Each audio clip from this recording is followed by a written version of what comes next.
우리가 성경을 읽을 때 역사순으로 보기 위해서는 파란색으로 된 요쪽 부분 여기를 이렇게 쭉 읽으면 된다 이렇게 말씀을 드렸습니다. 창세기, 출애굽기, 민수기, 여호수아, 사사기, 사무엘 상하, 열왕기 상하, 에스라, 느헤미야만 쫙 읽으면은 전체적인 역사의 흐름은 일단 파악할 수 있다는 거예요. 왜냐하면 여기 있는 부분들은 이 역사의 뼈대의 흐름에서 나온 것들이기 때문에 중심은 저기에 있어요. 이스라엘의 역사가 굉장히 복잡한 것처럼 보여지지만은 사실은 그렇지 않아요. 여러분이 뭐 세계사 공부해봐서 알겠지만은 다른 나라에 비해서 그렇게 복잡하지 않습니다. 그런데 이제 이러한 옆에 있는 다른 책들이 많다 보니까 딱 핵심을 못 잡는 것 뿐인데 막상 역사의 흐름을 보면은 그렇게 어렵지 않습니다. 사사시대, 왕국시대, 분열왕국시대, 포로시대, 포로기한시대, 그리고 침묵시대 여기까지 요거밖에 없어요. 그러니까 그렇게 어렵지 않은데 이게 장황하게 막 옆에 막 다른 책들이랑 같이 있다 보니까 복잡해 보이는 겁니다. 그래서 오늘은 이제 사무엘상 여기를 이제 함께 공부해 보도록 하겠습니다. 사무엘상 우리가 중심되는 말씀이 있는데 13장 14절 말씀 한번 같이 읽어보겠습니다. 시작. 지금은 왕의 나라가 길지 못할 것이라 여호와께서 왕에게 명하신 바를 왕이 지키지 아니하였으므로 여호와께서 그 마음에 맞는 사람을 구하여 그 백성의 지도자를 삼으셨느니라 하고.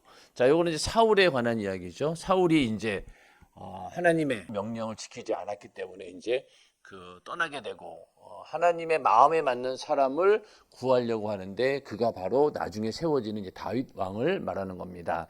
자, 그 다음에 15장 22절 말씀 시작.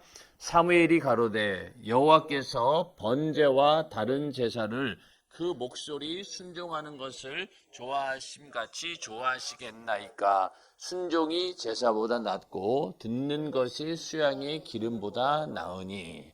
자, 이 말씀도 우리가 많이 들었던 말씀이죠. 순종이 제사보다 낫다. 사울이 월권을 해서 제사를 지내게 되고 그래서 나중에 사무엘이 와서 순종하는 것이 제사보다 낫다. 그런데 이 상황을 보면은 나중에 이제 공부하겠지만은 아주 급한 상황이었어요. 현실적으로 봤을 때 사울의 행동이 오히려 그래 아주 시기적절하게 위기 상황을 잘 극복했다. 그런 정도의 상황이었지만 그러나 하나님 보시기에는 더 중요한 것은 하나님 말씀에 절대적으로 순종하는 것이었다라는 것을 알게 되고 이 일로 인해서 이제 사울이 하나님으로부터 버림을 받게 되는 그런 계기가 되기도 합니다. 사무엘상의 이렇게 전체적인 쭉 이렇게 얘기를 보면은 저기는 그림에도 나온 것처럼 이제 사사 시대에서 왕정 시대로 이제 넘어가는 그런 변화기예요. 그러니까 사사들이 통치하던 시대에서 이제 왕이 다스리는 그런 왕정 시대로 넘어가는 그런 상황이었고 거기 보면은 이제 제일 먼저 한나라고 하는 사무엘 어머니가 나오고 그리고 사무엘이 나오고 또 사울이 나오고 다윗이 나옵니다. 그래서 쭉 이제 스토리를 보면은 사무엘의 탄생부터 시작해서 사무엘이 성장해 가는 과정 그리고 이제 언약궤를 빼앗기게 되고 그리고 이스라엘의 초대왕 사울이 세워지고 그 다음에 또 이제 다윗이라고 하는 인물이 등장하고 다윗을 죽이려고 하는 그런 사울 결국은 이제 사울이 죽게 되는 그런 모습까지 이제 사무엘상에 나오는 그런 주요 내용입니다. 그래서 하나님의 어떤 왕권 그러니까 이스라엘의 왕은 결국은 하나님이시라는 거예요. 그러니까 다윗 왕을 하나님께서 정말로 세우셨던 이유는 그 왕정 체제였지만은 그러나 그 왕이 하나님을 섬기고 그래서 그 왕을 통해서 하나님께서 통치하는 그런 나라가 바로 하나님께서 원하셨던 이스라엘입니다. 하나님께서 왕을 세우시는 모든 그런 절차 가운데 등장인물들, 개인의 출생, 성장, 활동, 죽음 이런 것들을 통해서 하나님의 섭리를 이루신다는 거예요. 그러니까 하나님이 하시는 일은 그냥 독단적으로 하시는 게 아니라 반드시 우리 인간들, 하나님이 선택하신 사람들을 통해서 그 믿음의 사람들을 통해서 이루어간다. 그래서 여기서 이제 사울과 다윗이 대조가 됩니다. 인본주의적인 그런 인물의 상징이 사울이 돼버리고 또 신본주의적인 그런 인물이 바로 다윗이 됩니다. 그래서 이렇게 1장부터 7장까지는 제사장 엘리와 사무엘에 대한 이야기, 그리고 8장부터 15장은 사무엘과 또 사울에 관한 이야기, 또 16장부터 31장까지는 사울과 다윗이 이렇게 대조가 되면서 나옵니다. 자, 다시 한번 좀 요약을 좀 해보면은 사무엘의 탄생부터 사울의 사망까지 이스라엘이 신정 체제에서 왕정 체제로 전환하던 이 과도기의 역사를 기록하고 있는 것이 사무엘상입니다. 이렇게 분류할 수 있고, 자, 여기 주제를 좀 보면은 이스라엘의 어떤 정치 체제의 변화까지도 하나님께서는 참여하신다라는 거예요. 그 다음에 하나님은 개인의 출생, 성장, 활동, 죽음까지 모든 재반 과정을 주관하시는 분이다. 그래서 다 인물들이 하나님의 역사를 보여주기 위해서 이런 이야기들이 쭉 나오는 겁니다. 그리고 어떤 한 개인의 죄악, 사울의 불순종, 또 엘리의 두 아들 흠니와 비느하스의 죄악으로 인해서 공동체 전체가 엄청난 하나님의 그런 재앙을 받는, 그런 심판을 받는 그런 악영향을 끼친다라는 것도 볼 수 있고, 여기 보면 인본주의자의 상징인 사울 왕, 그리고 신본주의자의 상징인 다윗 왕이 대조돼서 우리는 볼 수 있습니다. 그래서 사무엘상에 관한 전반적인 내용이 이렇다. 그래서 오늘은 사무엘상 1장을 한번 공부해 보는데, 자, 1장은 사무엘의 출생에 관한 이야기입니다. 사무엘의 출생.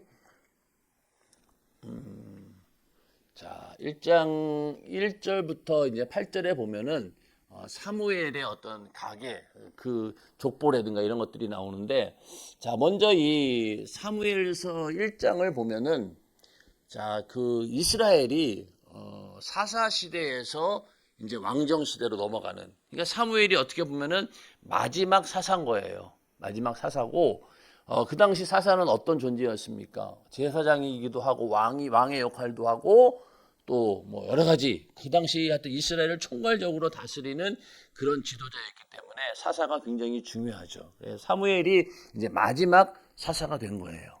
그런데 여기서 이렇게 이스라엘이 엄청나게 변화가 이루어지는 그런 상황인데 어떤 이야기를 시작합니까? 바로 잉태치 못한 한 여인의 이야기, 한나의 이야기로 시작을 하는 거예요.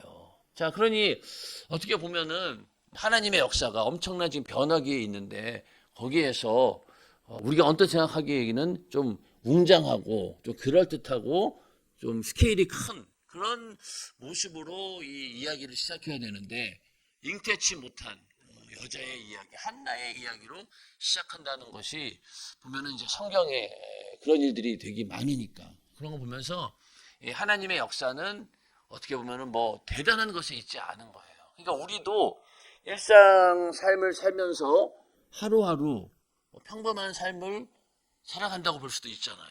그런데 이러한 평범한 삶의 일상 가운데 하나님은 계속 일하고 있다는 거예요. 그래서 세월이 지난 다음에 어떻게 그것이 역사에 기록될지는 모르지만은 하여튼 하나님께서는 이렇게 아주 잉태치 못한 한 여인의 이야기를 통해서 이야기를 시작합니다. 자, 그런데 여기서 한나라고 하는 여인이 어떤 상태입니까? 아이를 낳을 수 없는 그런 상황이에요. 자, 이 얘기는 뭐냐면은 사사 제도가 어떤 한계에 이르렀다는 거예요. 우리가 아까 사사기를 쭉 봤을 때 어땠어요? 마지막에 완전히 어떻게 보면 엉망진창이야. 처음에 의도와는 달리 그 사사들 가운데 제대로 된 사사가 거의 없는, 그리고 마지막에 가서는 막 그 이스라엘의 나라가 정말 막 질서가 다 무너져 버리고 혼돈 가운데 있는 그런 모습을 봤습니다. 그러니까 이 사사 제도의 한계가 온 거예요. 그래서 이 왕을 세우는 그런 왕정 시대가 와야 되는데, 그것이 어떤 이제 새로운 제도가 탄생하는데 어려움이 있다. 그러니까 그런 이야기를 어떻게 푸느냐? 바로 잉태치 못한 한 여인의 이야기가, 그 민족적인 이야기가 포함이 되어 있는 거예요. 이스라엘의 모습이 바로 이 한나의 모습인 거예요. 이스라엘이 뭔가 지금 새로운 시대가 도래해야 되고 사사 제도가 한계에 이르렀고 이스라엘이 완전히 타락되었고 이 이스라엘을 어떻게 하나로 묶어서 다시 이끌어가는 그런 지도자가 절실히 필요한데 그러기 위해서는 왕을 세워야 된다. 자, 그런데 그 왕도 처음에 사울 왕은 실패하게 되잖아요. 결국은 나중에 다윗 왕이 세워지면서 바로 하나님이 원하시고 우리가 원하는 왕은 바로 다윗 왕과 같은 사람이다. 이런 것들을 보여주는 그러한 이야기들을 풀어나가기 위해서 한나라고 하는 사람의 이야기가 나오는 겁니다. 그러니까 한나가 잉태치 못해요. 아이를 못 낳아. 이게 바로 뭐냐? 이스라엘의 상황이라는 거예요. 새로운 왕정 시대로 가야 되는데 거기에 뜻대로 되지 않는 거예요. 하나님의 역사가 일어나야 되는데 그것이 일어나지 않는 상태가 바로 이 한나의 이야기입니다. 자, 에브라임 산지 라마다임 소빔에 에브라임 사람 엘가나라 하는 자가 있으니, 자, 이가 엘가나가 누구예요? 바로 이 사무엘의 아버지인 거죠. 아버지. 근데 이 사람은 어떤 사람이냐? 여로함의 아들이고 엘리후의 손자고 도우의 증손이고 숲의 현손이더라. 자, 여기 보면 엘가나라고 하는 사람 앞에 뭐가 붙었냐면은 에브라임 사람이라고 붙었어요. 그러다 보니까 어떤 의무를 가지게 되냐면 그러면은 이 엘가나는 에브라임 지파 사람이 아닌가? 이렇게 생각이 들겠죠. 그러면 뭐가 문제가 되냐면은 사무엘이 이 사사로 세워지고 제사장으로 세워지는데 사무엘은 그럼 레위 지파 사람이 아니네? 이런 의문이 드는 거예요. 요 말로만 봐가지고는. 그래서 이 엘가나는 에브라임 지파의 사람이 아니라 바로 레위 지파 사람이에요. 레위 지파. 그래서 이 역대상 6장 26절, 28절 또 33절, 38절에 보면은 이제 이 엘가나의 족보가 쭉 나옵니다. 그러면 그 엘가나 위로 가면 뭐가 나오느냐? 바로 레위 지파가 나오는 거예요. 그러니까 사무엘은 이 레위 지파의 자손이기 때문에 제사장으로서 사사로서 부적격하지는 않은 거예요. 그러나 사실은 우리가 이 사사 시대에도 그랬고 또 이제 나중에 이제 이스라엘이 갈라지고 북이스라엘 남유다가 생기잖아요. 그런데 북이스라엘의 왕들이나 거기 세운 제사장들을 보면은요 레위 지파 아닌 사람들도 많고 좀 어중이 떠중이 다 그냥 제사장들을 세웁니다. 사사 시대에도 그랬잖아요, 그렇죠? 그런 것처럼 혼돈 속에 있었지만은 그러나 사무엘은 바로 이 레위 자손이었습니다. 자, 이렇게 엘가나라고 하는 사람 소개를 하면서 족보가 쫙 나오는 거예요. 우리가 그 사사기에서도 족보가 이렇게 쫙 언급된 거 보면 그 무슨 의미였어요? 상당히 유력한 집안이다라는 것을 표시하는 것이 바로 족보를 소개하는 겁니다. 자, 그 다음에 여기 보면 그에게 두 아내가 있으니 하나의 이름은 한나요, 하나의 이름은 브닌나라. 브닌나는 자식이 있고 한나는 무자하더라. 자, 그러니까 이 아내가 두 명이다라고 하는 것은요 굉장히 부유한 집안이라는 얘기예요. 자, 그리고 또 여기 뒤에 나오지만은 이 사람이 매년에 자기 성읍에서 나와서 실로에 올라가서 만군의 여호와께 경배하며 제사를 드렸는데, 자, 이런 얘기가 쭉 나오는 거 봤을 때 이 엘가나라고 하는 그 사람은 훌륭한 믿음을 가지고 있는 사람이고 자기 가정을 믿음으로 잘 이끌어가는 믿음의 가장 역할을 잘 하고 있는 사람이었어요. 그런데 반대로 이 엘리의 제사장은 어떻습니까? 자기 아들을 신앙적으로 올바로 키우지 못했던 그런 사람이었어요. 가정에서조차 자기 어떤 믿음의 리더십을 발휘하지 못했던 그런 가장이었지만은 그러나 이 엘가나라고 하는 사람들은 쭉 보면은 가정을 믿음으로 잘 이끌어가던 그런 사람이었습니다. 그래서 두 아내가 있었는데, 자, 한나라고 하는 사람, 브닌나라고 하는 여자가 있었는데 한나는 무자하더라. 자, 그러니까 여기서 이 한나의 이 불임은 어떤 이야기냐? 그러니까 미래가 불투명한 거예요. 자, 한나 개인의 여자의 삶을 봤을 때 이 당시 여자가 아이를 낳지 못하면은 그 가정에서 완전히 천대받고 무시당하고 그러니 미래가 없는 거예요. 아이를 낳지 못한 그런 여자는. 그러니 한나는 이 미래가 불투명합니다. 그런 것처럼 이스라엘도 마찬가지예요. 이 한나라고 하는 여자가 이 엘가나의 사랑을 많이 받던 사람이고 또 유력한 집안이잖아요. 그럼에도 불구하고 과거에는 그렇게 화려한 그런 경력을 가진 자였으나 그러나 지금 상태는 어떠냐? 미래가 불투명한 거예요. 그런 것처럼 이스라엘도 출애굽 사건 그리고 가나안의 정복 엄청나게 대단한 화려한 역사를 가지고 있는 그런 민족이었습니다. 그런데 그 민족이 지금 상황돼서 어때요? 굉장히 그 미래가 불투명한 그런 상황인 거예요. 한나의 모습을 통해서 이스라엘의 모습을 보여주고 있는 겁니다.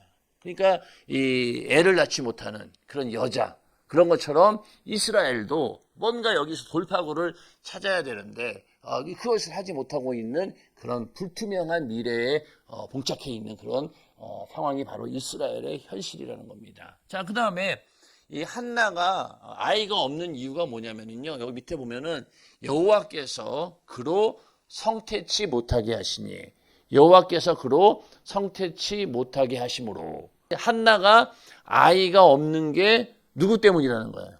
하나님께서 하신 일이라는 거예요. 하나님으로 비롯된 문제인 거예요.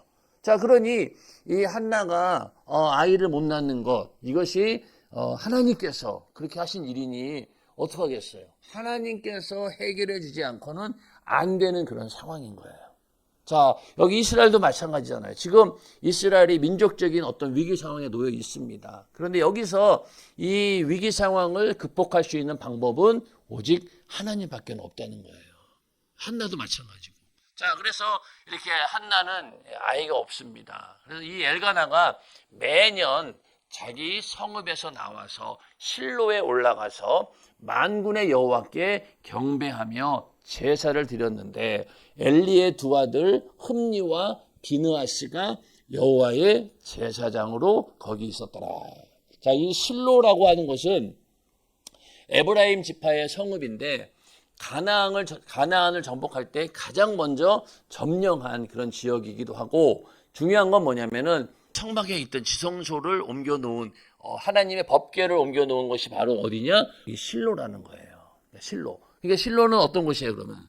하나님이 임재하시는 그런 곳이 되는 거죠.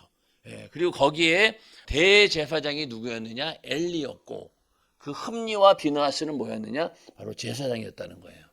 예, 그래서 이제 실로에 올라가서 하나님께 이제 제사를 매년마다 드렸다는 겁니다. 그러니까 이 엘가나라고 하는 사람이 굉장히 신실한 믿음을 가진 자고 또 가족들과 함께 항상 와서 하나님께 제사하는 예배하는 그런 예배자로서의 삶을 살고 있었다는 겁니다. 자, 엘가나가 제사를 드리는 날에는 제물의 분깃을 그 아내 분인나와 그 모든 자녀에게 주고 한나에게는 갑절을 주니 이는 그를 사랑합니다. 자, 제사를 드렸는데 하나님께 드린 제물을 나눠 먹었다는 거예요. 그럼 이 제사가 어떤 제사입니까? 제사 가운데 이 제물을 나눠 먹는 제사가 어떤 제사예요?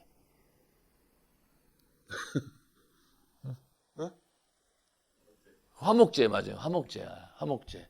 화목제는 이 다른 제사와 달리 제물을 사람들과 나눠 먹는 거예요. 자, 그러니까 분명히 이 엘가나가 드렸던 제사도 뭐였느냐? 화목제였다는 거예요. 자, 그런데 이 제물의 분깃을 나눠주는 데 보면은 자, 그 분인나라고 하는 그 여자는 자식이 있으니까 분인나 한 목, 자식이 만약에 둘이다 그러면 자식 한 목씩 하면 세 목이 되는 거잖아요. 그렇죠? 그런데 한나는 아무리 이 엘가나가 챙겨주고 싶어도 그래서 갑절을 준 거예요. 2배로. 그렇지만은 결국은 뭐예요? 이 분인나가 얻는 그 거기에 비하면은 적다는 거예요. 아무리 많이 준다고 해도 이게 소용이 없어. 갑절을 준다 하더라도 소용이 없는 거예요. 왜? 분인나는 자기 자식들을 목까지 다 챙겨가지고 이제 있는데 한나는 자기 혼자 아무리 많이 엘가나가 챙겨줘도 행복하지는 않은 거야. 왜? 아이가 없으니까. 자, 그러니 이 제사를 드릴 때마다 얼마나 이 한나는 참 어려웠겠냐고. 그렇잖아요. 제사 드릴 때마다 이런 상황을 계속 부딪혀야 되는 거잖아요. 자, 그러나 여호와께서 그로 성태치 못하게 하시니 여호와께서 그로 성태치 못하게 하심으로 그 대적 분인나가 그를 심히 격동하여 번민케 하더라. 자, 이런 얘기는 성경에 많이 나오잖아요. 그렇죠? 예, 그래서 이 분인나가 이 한나를 굉장히 괴롭힙니다. 번민하게 되죠. 예, 이게 참 고통스러운 일인 거예요. 자, 매년에 한나가 여호와의 집에 올라갈 때마다 남편이 그같이 하매 분인나가 그를 격동시키므로 그가 울고 먹지 아니하니. 자, 그러니 이 한나의 아픔이 가장 최절정의 순간이 언제냐면은 하나님의 전에서 예배 드릴 때인 거예요. 자, 예배 드리는. 그러니까 예를 들어서 한나가 매년마다 갔을 거 아니에요. 가서 화목제를 드려요. 그럼 거기서 제물을 나눠 먹는데 그럴 때마다 엘가나가 챙겨줘. 그렇지만 그 챙겨주는 것 자체가 상처가 되는 것이고 또 분인나는 그때마다 계속 격동시킨다는 말이 뭐예요? 성가시게 하고 괴롭히고 막 열받게 화나게 만드는 거예요. 예? 예를 들면은 뭐 이렇게 분깃을 나눠 먹는데 그 한나가 뭐 먹고 싶은 마음이 없을 거 아니야. 예. 그러니까 옆에 있는 분인나 새끼들이 놔주세요, 놔주세요 막 이러면은 와 열받는 거지 이제 막 화나고. 예. 그러니까 이 한나는 이 제사 드릴 때가 가장 괴로운 순간인 거예요. 괴로운 순간인 거예요. 그러니까 그런데도 이 한나는 내가 그 제사하러 드리러 가면은 또 이런 일이 벌어질 것을 뻔히 알면서도 어때요? 성전에 가서 제사를 드렸다는 거예요. 오늘날도 우리는 교회에 와서 내가 말씀 듣고 은혜 받으려고 왔는데 실상은 어때요? 사람과 사람 사이에서 부딪히게 되고 상처받게 되고 시험 들게 되고 그러니까 오히려 세상에 있는 직장에 있는 것보다도 더 큰 스트레스를 받는 경우도 있다는 거예요. 그러니까 돈 벌려고 와서 하는 거는 그나마 돈 때문에 월급 때문에 참지만은 교회는 그게 아니잖아요. 내가 은혜 받으려고 왔는데 내 마음이 편해지려고 왔는데 교회 와서 사람들과의 관계 속에서 상처받고 그러면 어떻게 되겠어? 오기 싫겠죠. 그렇죠? 그러나 이 한나는 어땠어요? 이런 상황을 뻔히 알면서도 어떻게 한 거예요? 제사하는 자리에 왔다는 거예요. 그래서 이 한나의 믿음이 하나님 보시기에 신실했다는 거예요. 웬만하면 나 안 가 그럴 수도 있잖아. 한나 입장에서 매년마다 이런 일 당하느니 여보 나 안 갈래요. 그냥 나 집에 있을 테니까 그냥 갔다 오세요. 이럴 수도 있잖아요. 그런데 이 한나는 하나님을 바라본 거예요. 계속. 그래서 이 제사 드리는데 빠지지 않았다는 겁니다. 그래서 우리도 교회 와서 사람들끼리 부딪히고 상처받고 시험 들 수도 있잖아요. 그런데 할지라도 우리는 이 한나처럼 예배하는 자리에 와야 된다는 거예요. 더 큰 어려움이 있고 힘든 일이 있다 하더라도 우리는 교회에 와서 예배 드리는 목적이 뭐냐? 하나님을 만나는 거다. 하나님과의 만남이 중요한 것이지 사람으로 인한 그런 상처 이거 나중 문제인 거예요. 결국 어떻습니까? 한나가 이렇게 끝까지 자기 믿음을 흔들리지 않고 하나님을 향해서 딱 믿음이 고정되어 있다 보니까 결국 하나님께서 그 문제를 해결해 주셔요. 그러면서 사무엘이라고 하는 그 시대의 정말로 지도자가 탄생하게 되는 겁니다. 그러니까 한나는 그런 믿음을 가지고 있어요. 그러니까 상처받을 거 뻔히 알면서도 성전에 와서 예배를 드린 거예요. 자, 그리고 이 구약 시대를 이 성경에 보면은 하나님의 성전을 찾아간 여인도 유일한 여인이 한나였고 또 거기서 어떻습니까? 기도 응답을 받기 위해서 하나님께서 아들을 주시면은 내가 그 아들을 나실인으로 키우겠습니다. 한번 서원하잖아요. 그리고 또 그 서원한 것을 그대로 지킨 여자가 또 한다는 거예요. 한나. 그러니까 한나는 여자였지만은 어떻게 보면 굉장한 믿음을 가진 그 여인이었다는 거예요. 그래서 이 2장에서도 또 한나가 이제 애를 낳게 되면서 하나님을 찬양하는 찬양시가 또 쫙 나오잖아요. 그만큼 이 중요한 어떤 인물이 되는 거죠. 예. 자, 그러니 울면서 먹지도 않은 거예요.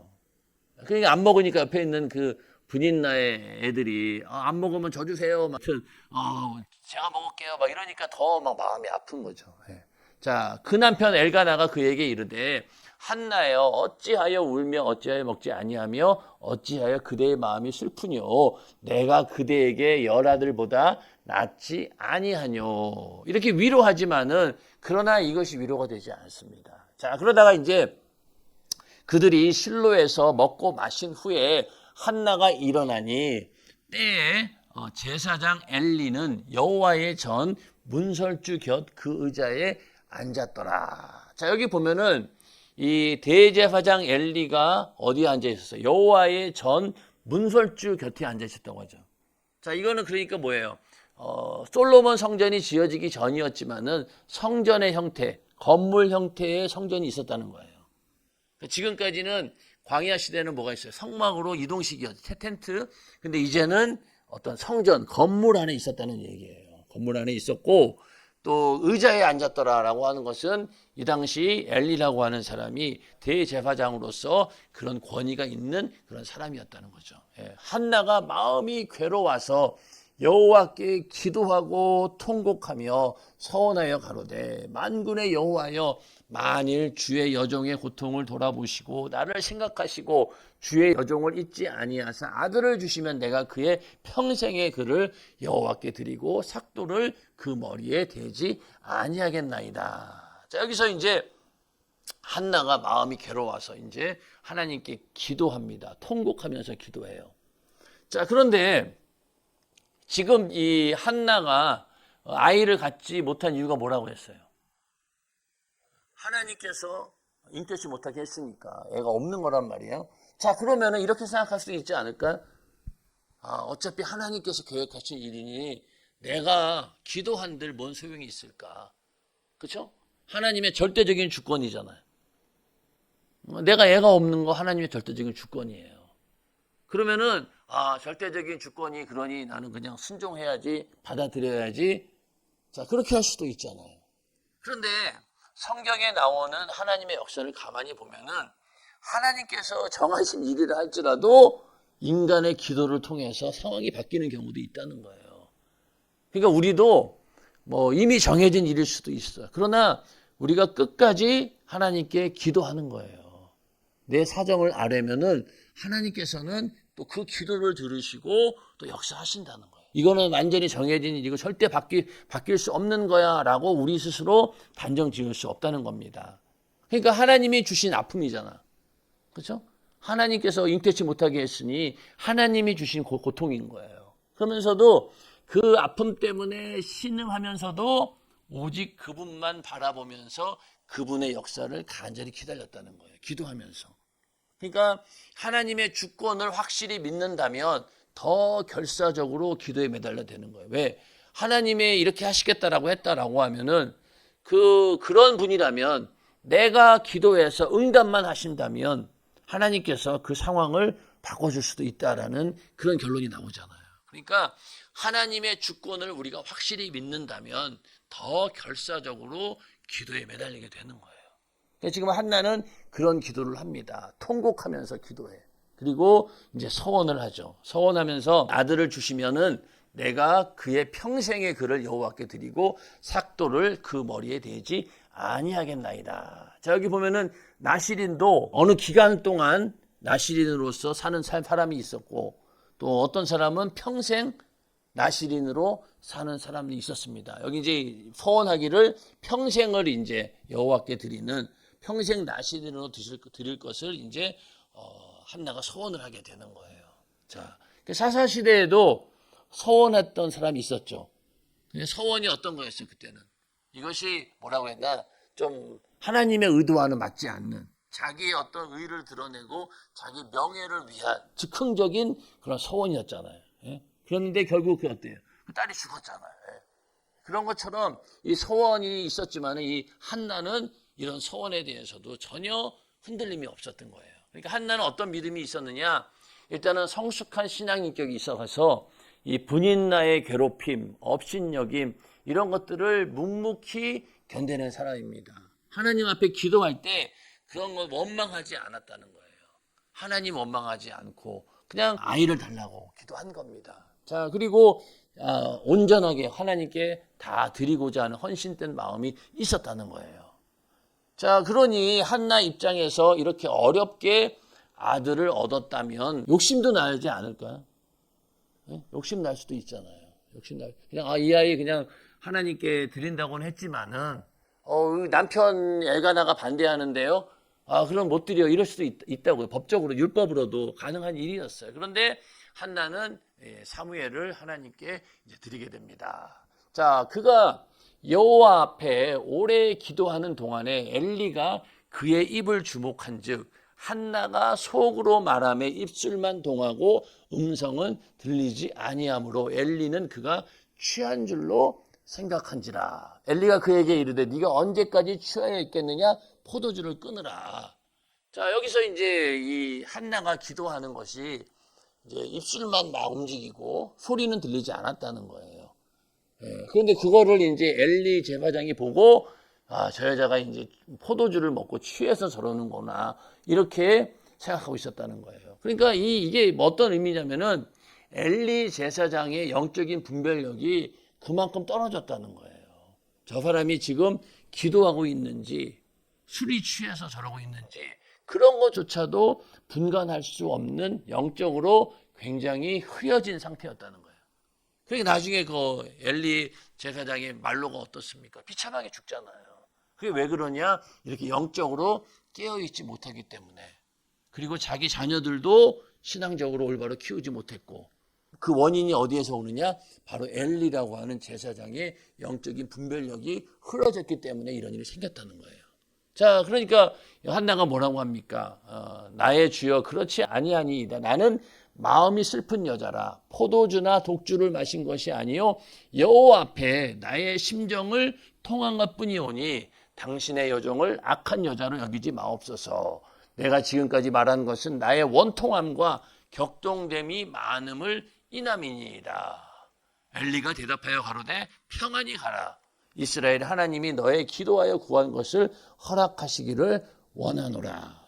가로되 당신의 여종이 당신께 은혜 있기를 원하나이다 하고 가서 먹고 얼굴에 다시는 수색이 없으니라. 자, 여기 보면은 이제 엘리가 이제 이런 상황을 쭉 듣고는 뭐라고 합니까? 평안히 가라. 너의 기도가 응답되었다. 이런 얘기잖아요. 자, 여기에서 이 한나도 그 말을 그대로 하나님의 응답으로 받아들인 거예요.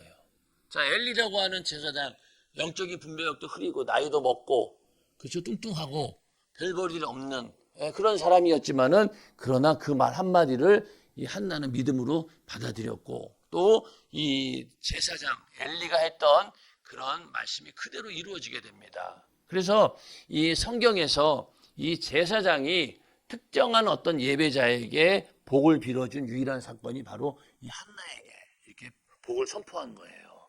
그대로 이루어진 거예요. 네. 그래서 한나의 기도를 하나님께서 들으시고 그 응답을 제사장을 통해서 주신 겁니다. 네.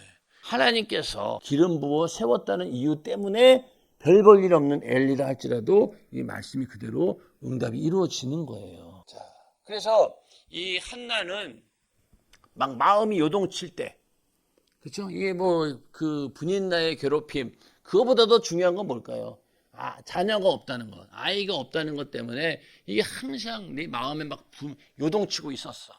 그럴 때 어떻게 했습니까? 기도했죠. 자, 그 다음에 기도한 다음에 응답이 딱 오는 순간 어때요? 가서 먹고 얼굴에 다시는 수색이 없으니라. 그러니까 기도의 응답을 받았다고 생각했을 때 그때부터 잠잠했다는 거예요. 자, 이사야서 57장 20절에 보면은 오직 악인은 능히 안정치 못하고 그 물이 진흙과 더러운 것을 늘 솟쳐내는 요동하는 바다와 같으니라. 자, 하나님이 없는 사람들의 삶, 그렇죠? 그런 삶은 어떤 삶이냐? 안정치 못하다는 거예요. 막 물이 진흙과 더러운 것을 막 이렇게 막 요동치는 그런 요동하는 바다와 같다는 거예요. 흙탕물이 막 바닥 요동하면서 섞여 있는 혼돈의 상태. 그런 상태가 바로 악인의 삶이라는 거예요. 하나님이 없는 삶. 여러분들도 우리들도 어때요? 예수 믿기 전에는 삶이 복잡합니다. 온통 뒤죽박죽이야. 처음에는 내 뜻대로 잘 될 줄로 알았지만 어때?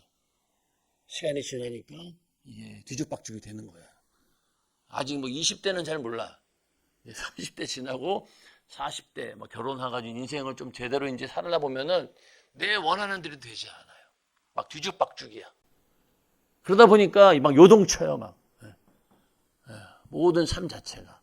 그런데 예수 믿고 하나님과 함께하는 삶은 어떻습니까? 기도가 있다 보니까 너희는 가만히 있어 내가 하나님 됨을 알지어다. 그러니까 우리는 가만히 있어도 하나님께서 잠잠하게 해주신다는 거예요. 물론 가만히 있는다는 게 아무것도 안 한다는 게 아니에요. 우리는 믿음으로 하나님만 바라보고 그 길을 가는 거예요. 그러면은 하나님께서 우리의 삶을 아주 잠잠하게 만들어 주신다는 거예요. 그러니까 우리의 삶에 어떤 요동치는 순간이 온다. 그럴 때 우리는 어떻게 해야 됩니까? 기도해야 되는 거예요. 기도하면은 그 상황이 해결돼서 잠잠해지는 경우도 있고 또 내 마음의 요동이 끊어지니까 어때요? 모든 삶의 모습들이 다 잠잠해 보이는 거죠. 그렇잖아요. 그러니까 사실은 우리가 기도해서 하나님께서 그 문제 자체가 완전히 해결되는 경우도 있어요. 그러면은 뭐 요동치거나 이게 아예 없어져 버리겠죠. 그러나 또 한 가지는 뭡니까? 요동치던 내 마음이 잠잠해지니까 어때요? 모든 게 평안하게 보이는 거예요. 현실은 바뀌지 않았는데. 예를 들면 직장에서 날 괴롭히는 사람이 있어. 직장 생활에서 제일 어려운 거는 인간관계더라고. 거기서 나하고 이렇게 잘 맞는 사람하고 일하면은 굉장히 행복하지만은 반대로 나를 항상 그 사람도 괴롭히려고 괴롭히는 게 아니야. 하여튼 이게 안 맞아. 그러다 보니까 인간관계 속에서 많은 갈등을 하게 됩니다. 그러니까 이제 기도합니다. 기도하면 어때? 기도하면은 그렇게 나를 성가시게 하던 사람도 어느 순간부터 그게 별로 타격을 안 입는 거야. 왜? 하나님께서 잠잠케 해주셨으니까. 그래서 이겨내는 거예요. 인생 자체를. 그러니까 인생에 얼마나 많은 일들이 있겠냐고 앞으로. 자, 좋은 배우자 만나야지. 그쵸? 배우자 만나는 것도 쉬운 게 아니잖아요. 그쵸? 내가 원하는 믿음의 사람 만나서 결혼하는 거 그것도 결코 쉬운 일이 아닙니다. 그렇죠? 그러니 여러분들이 기도하잖아요. 기도하다 보면은 하나님께서 또 배우자를 만나게 해주셔. 그러면 하나님께서 짝지어준 배우자를 할지라도 서로 안 맞아. 또 티격태격 싸운다고. 그러면 또 그것 때문에 갈등해. 그러다 자녀를 낳아. 아이들도 어렸을 때는 이제 내 말 잘 들으니까 문제가 없어요. 크다 보니까 어때? 성장하면서 얼마나 부모님 마음을 속쓰겠냐고 크면서. 그런 걸 이제 인생을 겪는 동안에 만약에 하나님이 안 계시다라면 어떻게 되겠냐고. 이 요동치는 이 삶을 어떻게 감당하겠냐고. 못 감당합니다. 그래서 우리는 하나님과 함께하는 삶, 그래서 기도해서 그런 요동치는 삶을 항상 잠잠하게 만들어야 돼요. 안 그러고는 답이 없다.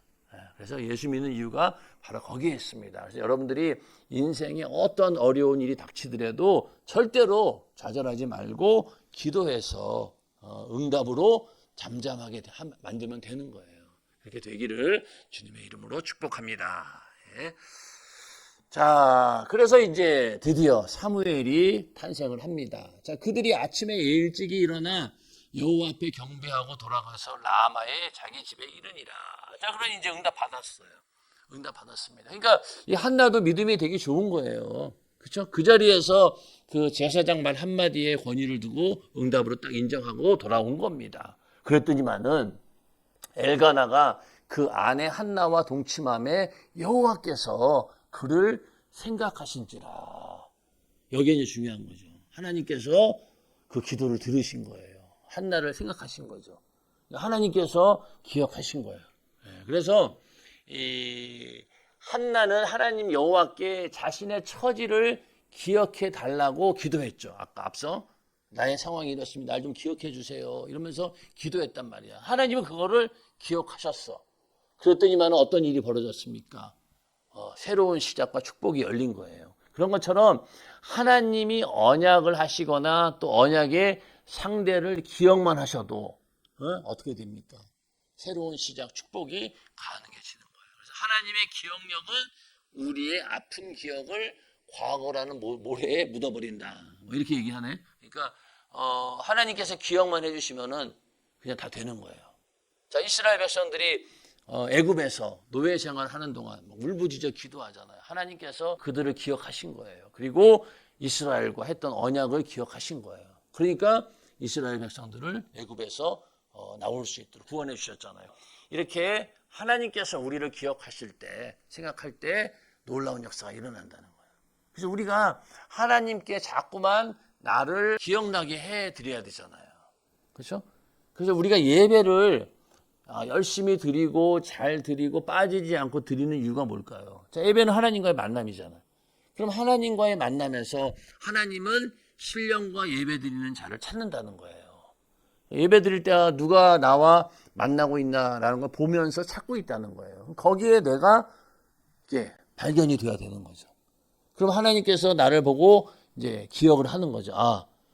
그래서 누구는 맨날 저 자리에 와서 예배 드리고 한 번도 빠지지 않고 예배 드리는구나. 하나님께서 그렇게 기억하고 생각하신다라고 하면은 바로 이러한 일들이 그대로 우리에게도 생긴다는 거예요. 그래서 우리가 항상 하나님께서 나를 생각하는 그런 존재가 된다라고 하는 것. 이게 얼마나 대단한 축복입니까? 그렇죠? 그런데 하나님께서 나를 생각하지도 않고 있는데 나 혼자 그냥 막 급할 때만 찾아와가지고 뭐 해달라 하면은 이게 안 맞는 거예요. 항상 하나님께서 나를 기억하시고 나를 생각하게 만드는 그런 믿음의 사람이 되기를 주님의 이름으로 축원합니다. 자, 한나가 잉태해서 때가 이르면 아들을 낳아 사무엘이라 이름하였으니 이는 내가 여호와께 그를 구하였다 함이더라. 내가 여호와께 그를 구하였다. 이게 이름의 뜻입니다. 자, 그런데 여기 보면은 자, 사무엘이 탄생하기 전까지 어떠했어요? 지금까지 19절, 성경에 19절이지만 엄청나게 장황하게 설명을 합니다. 근데 결정적으로 이제 사무엘이 탄생하는 건 뭐예요? 한 줄만 딱 나오는 거예요. 자, 이 얘기는 뭐냐면은 이 모든 결과를 주관하시는 분이 하나님이다. 그걸 그대로 딱 보여주고 있는 것이고 그 과정 가운데서 뭐가 중요해요? 인간의 믿음. 이게 중요하다는 거예요. 한나라고 하는 여인의 믿음이 이렇게 사무엘이라고 하는 하나님께서 준비한 그런 인물을 탄생시켰다는 거죠. 그래서 하나님의 모든 결과를 주관하는 분은 하나님이셔. 그러나 그 과정 가운데서 하나님께 쓰임받는 사람들은 누구냐? 믿음의 사람이라는 거예요. 그러니까 우리도 믿음의 사람이 되었을 때 하나님께서 하시는 일들의 주관하시는 일들의 결과물이 될 수 있는 거죠. 결과물이. 자, 그래서 이 사무엘이 드디어 탄생을 하게 됩니다. 그래서 그 사람 엘가나와 그 온 집이 여호와께 매년제와 그 소원제를 드리러 올라갈 때 오직 한나는 올라가지 아니하고 그 남편에게 이르되 아이를 젖대 거둔 내가 그를 데리고 가서 여호와 앞에 배게하고 거기 영영이 있게 하리이다. 자, 여기 보면 이제 매년마다 제사를 드리러 갔는데 이제 여기 그 한나가 안 간다는 거예요. 왜 안 갔습니까? 아이가 젖을 떼고 나서 내가 그를 데리러 가서 어떻게 한다는 거예요? 그냥 거기다 드리고 오겠다는 얘기예요. 그래서 지금 젖될 때까지 기다리는 거예요. 기다리고 이제 여호와 앞에 영영이 내가 드리겠다라는 이제 그런 결심을 하게 됩니다. 그 남편 엘가나가 그에게 이르되 그대의 소견에 선한 대로 하여 그를 젖되기까지 기다리라. 오직 여호와께서 그 말씀대로 이루시기를 원하노라. 자, 여기 보면은 이제 엘가나의 입장이 중요해요. 아까도 얘기했지만 남편은 아내의 서원에 대해서 거부권이 있어. 성경에 보면은 아내가 서원했는데 남편이 만약에 그 서원 반대하면 무효가 되는 거예요. 자, 그러니 한나 입장에서 이 아들이 너무 귀하잖아. 그러니까 욕심이 생겨서 나 그냥 키울랍니다. 그러려면 어떻게 해야 돼? 이 엘가나가 눈치를 딱 까고 그래 내가 없는 걸로 해줄게. 뭐 하나님 법에 그러니까 뭐 그렇게 전혀 문제 없잖아. 이러면서 할 수도 있었다는 거예요. 그런데 이 엘가나도 하나님을 경외하는 자였기 때문에 그렇게 하지 않고 그대의 소견대로 해라. 그리고 오직 여호와께서 그 말씀대로 이루시기를 원하노라. 당신이 서약한 그 내용이 그냥 사람의 입에서 나온 게 아니라는 거예요. 하나님의 말씀대로. 그러니까 그 서약 자체가 하나님이 감동해 주신 거고 하나님이 하신 일이라는 거예요. 그대로 이루어지기를 원한다. 이렇게 믿음을 보입니다. 그러니 이 부부가 믿음이 딱 서로 맞는 거죠. 맞는 거예요. 이제 앞으로 이제 여기 이제 둘 이제 결혼을 해서 이제 같은 만약 우리 교회에 있는 자매하고 결혼을 했다고 칩시다. 그래도 안 맞는 경우가 많아요. 특히 이제 예물 문제. 만약에 뭐 성전 건축 헌금을 드린다라고 했을 때 감동이 다릅니다. 남편은 한 50만 원 정도였는데 여자는 한 2천만 원 드리겠다. 그러면은 여자가 2천만 원을 그냥 남편 몰래 내버렸어. 그런데 신기하게도 같은 연세중앙교인이지만 분란이 생깁니다. 그래서 그런 경우에는 반드시 부부가 상의를 해야 되는 거예요. 그냥 무조건 내가 하나님께서도 믿음이 큰 사람 걸로 하라고 했다고 해서 무조건 배우자 몰래 했다가는 이게 분란이 생겨요. 왜 그래? 서로 믿음이 다르니까. 그런데 어떤 경우에는 둘이 마음이 딱 맞는 거야. 내가 감동한 대로. 그리고 또 상대방은 나는 내가 이렇게 작정했지만은 나보다 더 만약에 남편이 많이 작정했으면 난 거기에 따르겠다. 그런 마음을 갖고 있다라고 하면 전혀 문제가 없는 거지. 그러나 중요한 건 뭐냐? 서로 공개는 해야 돼요. 그래야지 분란이 없어. 자, 그러니까 이 엘가나도 한나하고 마음이 똑같았던 거예요. 그러니까 이 엘가나가 그 믿음의 가장으로서 역할을 잘하고 있었다라고 하는 게 증명이 되는 겁니다. 그렇죠? 예.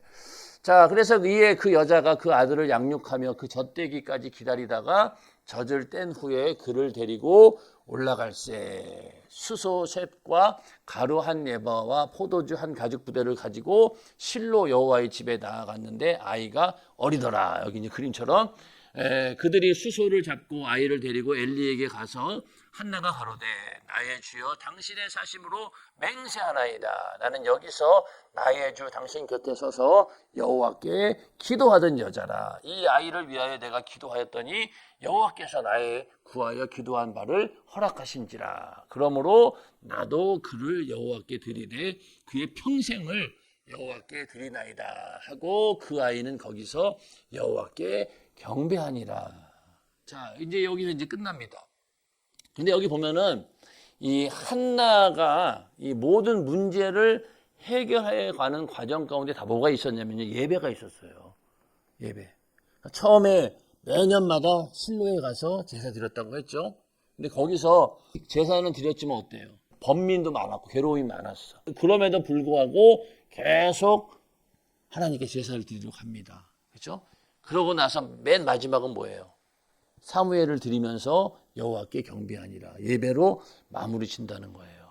그래서 이 한나의 이 삶을 봤을 때 이 예배라고 하는 것은요, 모든 영육 간의 문제 해결에 가장 좋은 하나님이 주시는 방법이라는 거예요. 그래서 우리가 예배 드린다라고 하는 거는 그냥 내가 하나님 말씀 듣고 은혜 받는다 이게 차원이 아닌 거예요. 모든 문제 해결이 어디서 나오느냐? 예배에서 나오는 거예요. 자, 그래서 우리가 예배를 정기적으로 3일 예배도 드리고 금요철에도 드리고 주일날 예배를 드려. 그러나 그 예배 드리는 일상 가운데 어떤 변화가 느껴지지 않을 수도 있겠죠. 그렇죠? 그러나 이 예배 가운데 하나님은 다 일하셨다는 거예요. 그런 것처럼 우리도 어려운 일이 있고 풀리지 않는 그런 문제가 있다라고 했을 때 우리는 예배 드리고 또 기도하고 그랬을 때 그 예배 가운데 시간이 지나면서 다 해결이 된다는 거예요. 그래서 오늘은 그 사무엘의 출생에 관해서 사무엘상 1장 하나님 말씀을 나누어 보았습니다. 아까 중요한 건 뭐였냐면은 한나가 제일 고통받는 곳이 어디였다고? 그치, 예배 드릴 때. 오늘날로 치면은 교회 갔을 때가 제일 힘들었던 거예요. 그런데도 한나는 변치 않고 자기 어떤 신앙을 이렇게 끝까지 예배를 잘 드린 거죠. 우리도 이 교회에서 신앙생활 하면서 사람들이 제일 힘들어요. 사람 관계가. 그런데 할지라도 우리는 절대로 예배하는 자리를 떠나서는 안 된다. 그리고 결국 한나는 모든 문제를 해결하고 그리고 한나의 고통이 끝나고 하나님께서 기억하시니까 사무엘을 낳게 되고 그 이후로 이 사무엘은 시대의 한 획을 긋는 그런 믿음의 사람, 아주 중요한 인물이 되잖아요. 우리는 이 한나의 믿음을 보면서 또 엘가나의 믿음을 보면서 우리의 삶에 잘 적용을 해서 예배 잘 드리고 또 하나님의 절대 주권은 인정하되 그럴수록 우리는 더 기도하는 거예요. 나의 처지와 나의 상황을 놓고 하나님께 간절히 부르짖어 기도할 때 하나님께서는 더 놀라운 역사를 이루어 주신다. 그런 믿음으로 우리 기도하고 예배하는 우리 청년들 되기를 주님의 이름으로 축원합니다.